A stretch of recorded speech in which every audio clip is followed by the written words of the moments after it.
we try to record the real locations where we actually have our levels. In addition to that, we're working with ambisonic recordings and ambisonic files, which construct basically a very complex system of surround sounds, ambience beds, and we spike and add a few spot emitters here and there to create a very immersive feeling of actually being in the level and being in the forest that you're walking through the levels. We position a sound, it is decoded by the engine and then basically set up on a stereo field on your speakers. So no matter where you are standing, if you, for example, hear a bird on your left and you rotate to your left, the bird will stay on the position it is originally sounding from. And the benefits of ambisonics, in addition, are the decoding is very, let's say, it's not CPU heavy.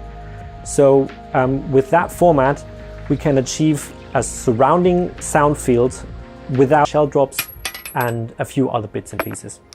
As part of our research and to keep the sounds as real as possible, we went to Europe's biggest tank museum in Bovington and we recorded all kinds of Foley for the vehicles we will have in the game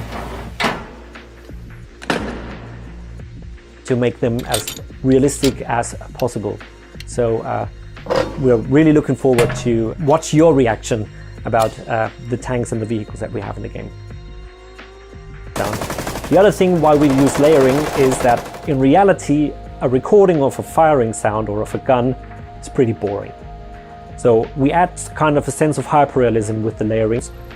We have the base of the explosion, we have all kinds of debris depending on where the explosion is happening, if it's happening on soft ground or if it's happening on stone or asphalt or concrete valley, are we up in the mountain.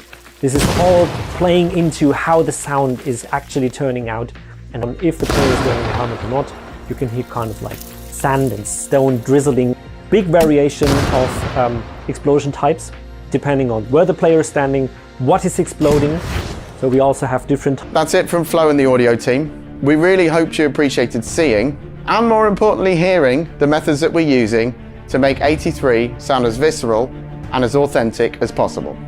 Please post any questions you have below, and as always, keep an eye on our social media channels where you'll find updates from our studio for both 83 and IGI Origins. And see you on the battlefield. Different sounds